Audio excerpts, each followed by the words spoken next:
to tell you about one of my favorite techniques in the world. It has created sanity for me, and anything that can create sanity for me, I think, is the hope of the world.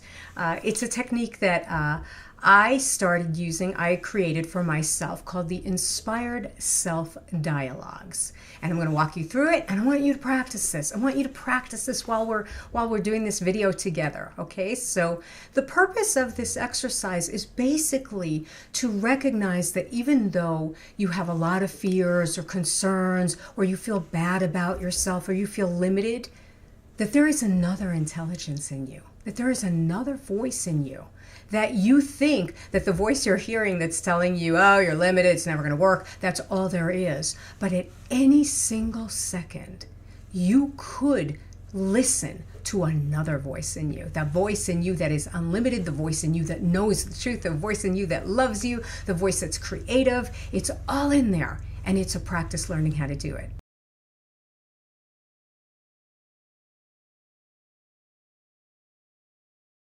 The first part of this exercise is that we listen to the fear voice, we listen to the disgruntled voice, we listen to the conditioned voice. And I know a lot of times in a lot of different programs, there's the thought of, oh, don't listen to negativity, whoa, cancel, don't listen to that.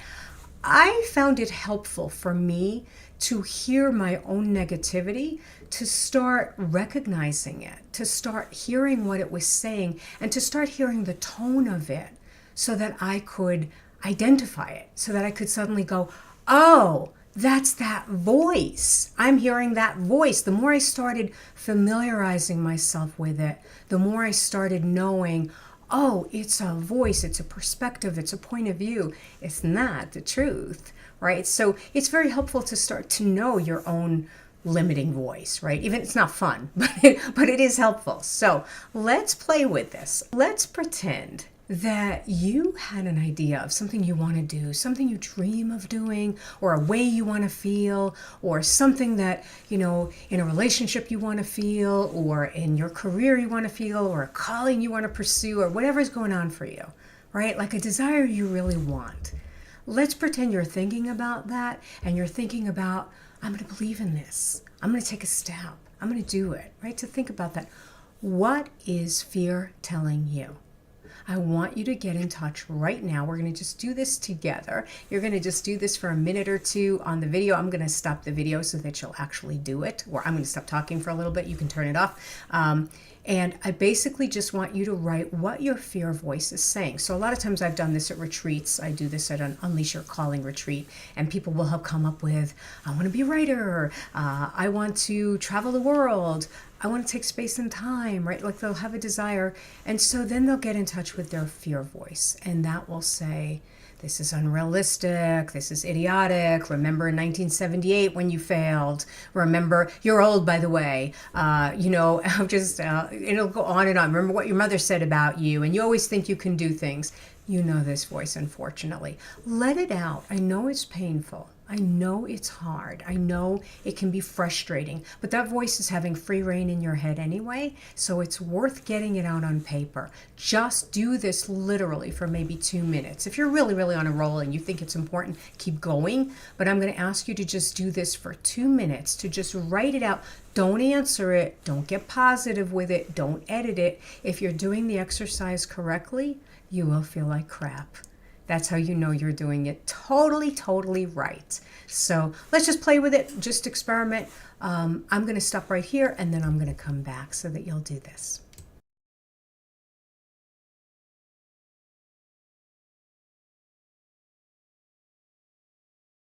Okay, welcome back from hell.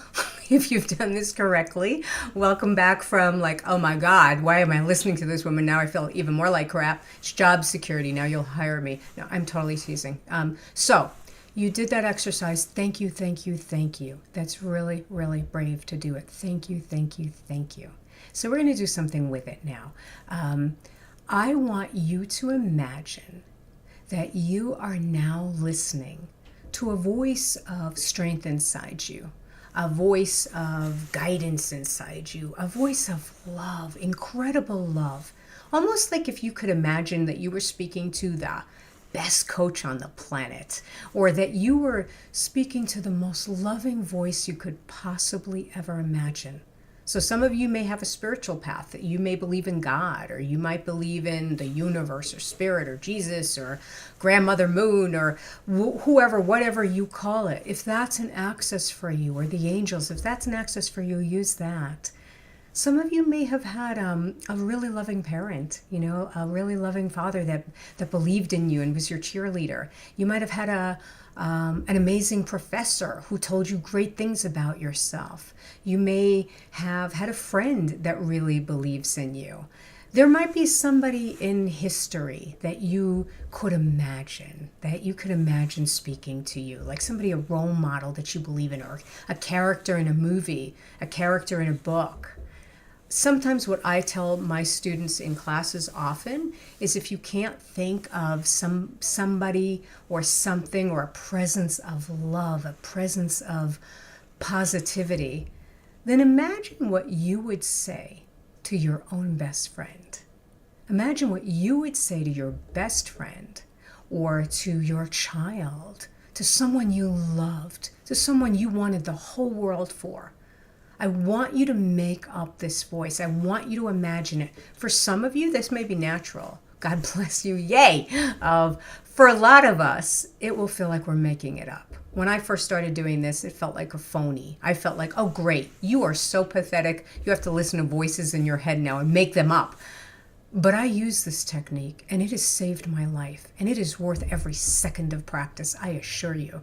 There is an amazing presence in you, and it's worth finding a voice for it. So I want you to imagine listening to that incredible presence of positive regard, of absolute love for you, belief in you, championing of you, even if it feels fakey, even if it feels false initially. I want you to write it. And only that. Don't argue with it. Let's do it for another 2 minutes or so. Let's let that speak. Some of you might have endearments you want to use. Sometimes my voice has sometimes said little one or beloved, right?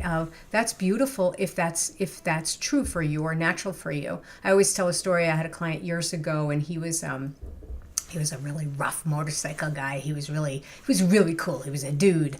And I gave him this exercise. And he came back and he read his loving voice to me.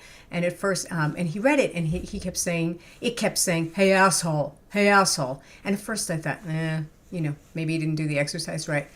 But actually, it was perfect, because it was true for him, because that voice was saying, hey, asshole, you got this. Hey, asshole, this is going to work. Right? So it was true to him. So that's what I'm trying to say to you.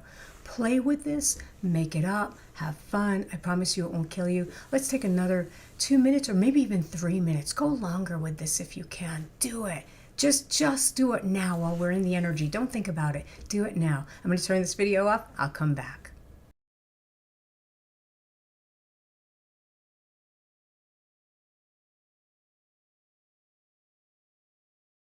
Congratulations, you did it. You did it. I'd like you to just take that in and see, how did that feel for you? What did you notice of, what jumped out at you? And isn't it amazing how you literally can hear two different voices if you put your focus there? When you put your focus on something else, you'll find it. And what's really, really shocking is, we did this for 2 minutes, literally, right? 120 seconds, right? Can you hear the difference between that fearful, negative, disgruntled, limiting voice versus this other voice? And can you imagine the difference of how you'd live if you were listening to this loving voice, this strong voice, this believing voice, this knowing voice for the rest of your life? I guarantee you'd have a different life. The voice you listen to in your lifetime will determine your entire life. Here's my final suggestion to you. It's what I do all the time. I dialogue between these voices. So a lot of times my fear will write something, and then my, kinder, strong voice will write something. And sometimes I don't yet feel it. I might not have come to peace yet. My loving voice might be saying, choose peace, or it's okay, or just be here. And I sort of believe it, but I'm sort of not there. So I literally dialogue back and forth. I have fear right back. I'm not there. I'm scared. I can't just be here, right? And then I let the love answer, dear one, you can, because look at this, or, it's a relationship. It really is cultivating a relationship, and it's your voice. You're not mimicking my voice or somebody else's voice. You're not trying to be spiritual. You're trying to cultivate an awareness of this natural intelligence in you, this natural divinity in you, this natural originality in you. So I'm going to ask you to dialogue back and forth between them. Use this technique. Use it often. Anytime you're upset, anytime you're wiggy, anytime you're not feeling right, it's amazing, because like any real relationship, it grows. The more you develop a relationship with this voice, the more you're going to start to hear it. And the really cool thing, oh my God, the really cool thing, you start doing this more and more and more, you'll start hearing it naturally in yourself. Like, so I've gotten to a place where I don't even have to write them out now sometimes. I will literally hear that loving voice when I need it, because I've practiced it. So please practice this. This is called the Inspired Self Dialogues. You're listening to your inspired self, not your tired self, not your ordinary self, not your conditioned self, but the inspired self within you, the one that is connected to something larger and is always true for you. You have so much to give us. Please give more to yourself. As I say in my book, Learning to Trust Yourself, when you trust yourself, everything becomes possible. And this is a technique learning how to trust yourself. Enjoy. And if you feel like writing to me, let me know how it went. My email is connect@tamakieves.com. Take good care, dear ones.